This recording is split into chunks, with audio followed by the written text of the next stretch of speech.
Bonjour et bienvenue sur la chaîne. Aujourd'hui, je vais vous parler d'un livre. Un livre que je vais essayer de mettre en application.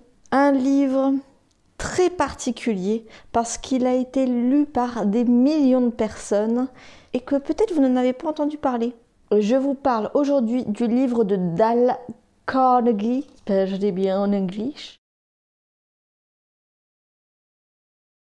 Comment se faire des amis et influencer les autres. Il est lu depuis des années et des millions de personnes l'ont lu dans beaucoup de langues. Donc je voulais vous faire un résumé parce qu'il me paraît très important sur nos relations avec les autres. Alors ce que je vous propose, c'est de faire comme dans le livre, c'est-à-dire de le faire en 3 parties. Je vais vous proposer aujourd'hui une introduction, un résumé, voilà les 3 premiers chapitres et on verra la suite ensemble, mais comme ça nous permet de peut-être d'une semaine à l'autre, enfin on va dire tous les 15 jours peut-être, je mettrai une vidéo, donc on pourra essayer de mettre en application les 3 premiers chapitres, la première partie.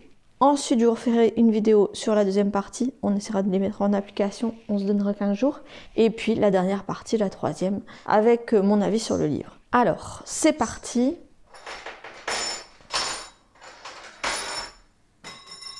En 1936, Dale Carnegie publiait un livre révolutionnaire intitulé « Comment se faire des amis et influencer les autres ». Depuis lors, ce livre est devenu un best-seller mondial, traduit en 37 langues et vendu à des millions d'exemplaires à travers le monde. C'est pas le cas de celui-là.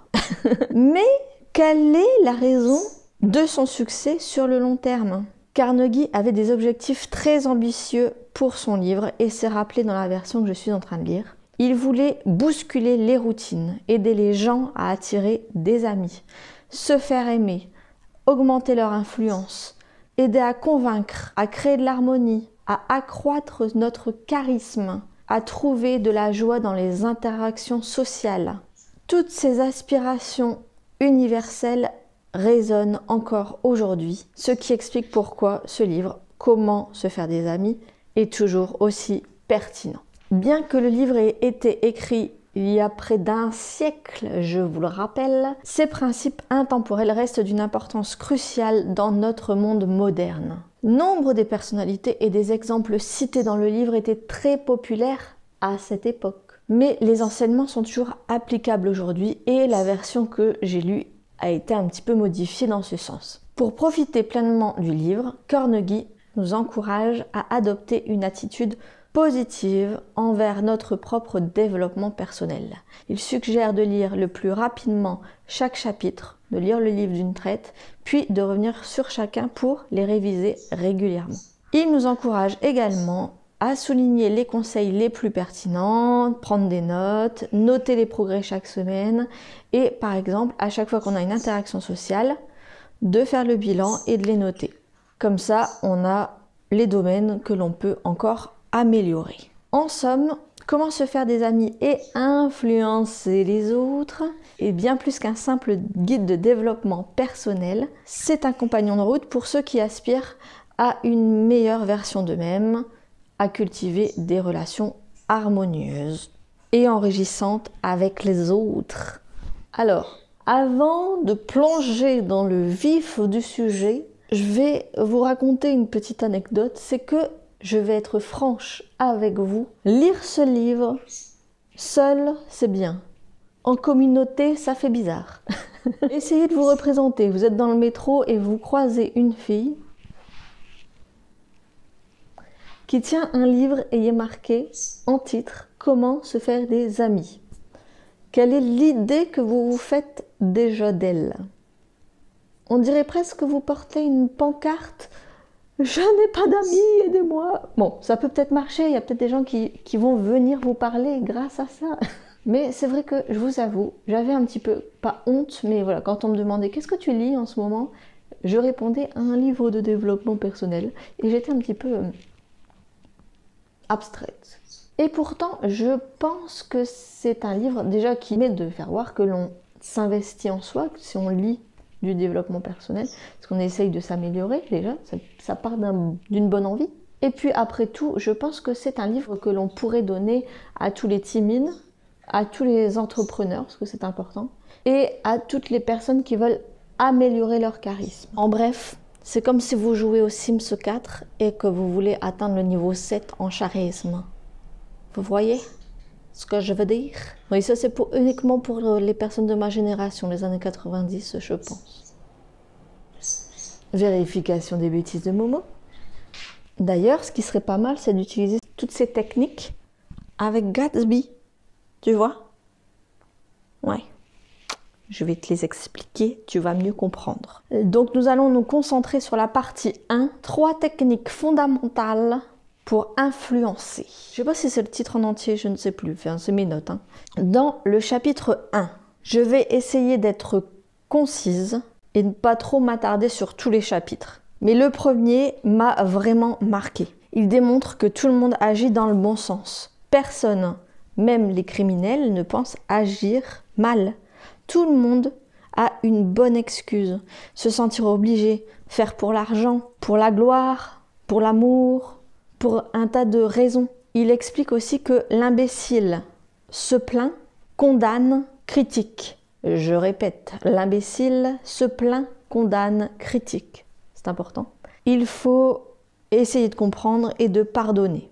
Il donne des exemples très intéressants qui marquent et on comprend que si l'erreur est grave, en fait finalement la personne ne va pas la refaire normalement. Et donc le principe 1, à chaque fois vous avez le nom du chapitre et un principe à la fin du chapitre. Et là le principe 1 c'est ne pas être un imbécile. Donc vous remettez un petit peu en arrière. Chapitre 2. Dans le deuxième chapitre, il revient sur le fait que nous avons tous des besoins, des désirs. Pour Freud, il y avait 2 désirs, le désir sexuel et le désir d'être reconnu. Et dans le livre, Dale Carnegie fait sa propre pyramide de Maslow. Je ne sais pas si vous vous représentez un petit peu avec les différents besoins selon la pyramide. Plus on avance, plus on satisfait de besoins. Lui, pour lui, en 1, c'est la santé. En 2, la nourriture. En 3, le sommeil. En 4, il y a l'argent. En 5, le futur, notre représentation du futur. En 6, notre sexualité. En 7, le bonheur des enfants. Et en 8, en dernier, le sentiment d'importance. Et il rappelle, chose intéressante à noter, que finalement les animaux, ils ont tous ces besoins, mais ils n'ont pas le dernier, l'importance envers les autres. Et en fait, regardez un petit peu, c'est vrai, on est malade pourquoi? On parle de guérison sur la chaîne Tout va bien Marine. Eh bien, on est malade pourquoi? Souvent, c'est quand même pour attirer l'attention de l'autre. D'ailleurs, les femmes quittent souvent les hommes parce qu'ils ont été trop indifférents. C'est le vieux truc, alors là c'est un exemple à moi, mais c'est le vieux truc de j'ai été chez le coiffeur et quand je suis rentrée, il a même pas remarqué. Vous voyez ce que je veux dire? Bref, le deuxième principe, c'est de complimenter et sincèrement. Ça fait toujours plaisir. D'ailleurs, je ne vous l'ai pas dit, mais aujourd'hui, je trouve que vous écoutez bien. Ah oui, on a dit sincère. Non, mais c'est sincère. Si vous êtes arrivé jusque-là, c'est que vous écoutez bien. Allez, on y va pour le dernier. Chapitre 3. Comprenez le point de vue de l'autre. Ce chapitre-là, je vais le résumer avec la citation qui est donnée dans le livre. Une citation de Henry Ford qui est, je vais lire pour ne pas dire de bêtises, « Le secret du succès, s'il existe, c'est la faculté de se mettre à la place de l'autre et de considérer les choses de son point de vue autant que du nôtre. » On dit toujours qu'il faut se mettre à la place de quelqu'un pour le comprendre.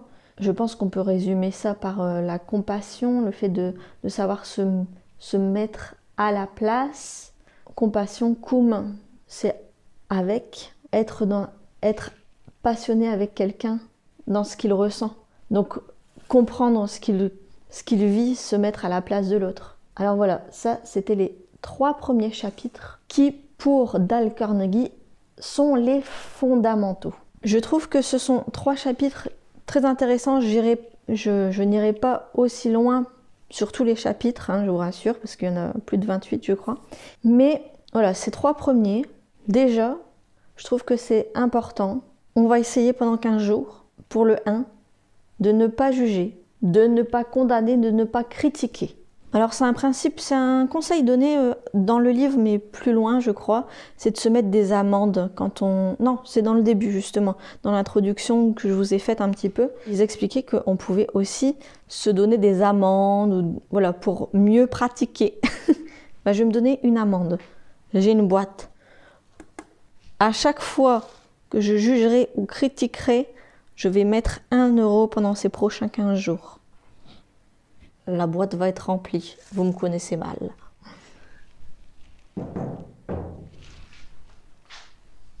Et je pense que déjà, ce premier principe, déjà faire ça, c'est déjà beaucoup pendant 15 jours.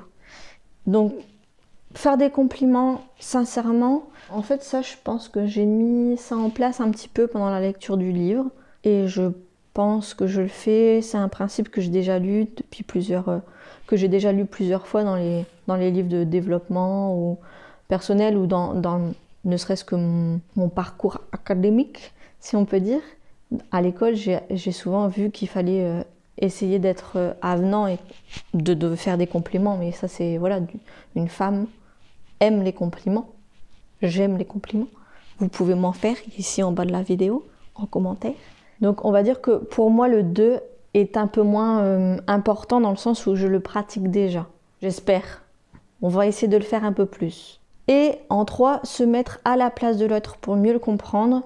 Ça aussi, c'est quelque chose que j'essaye de pratiquer beaucoup, puisque si vous suivez mes vidéos depuis un moment, en fait, je vous parle toujours de prendre différents points de vue, de zoomer, de dézoomer, pour mieux comprendre les situations.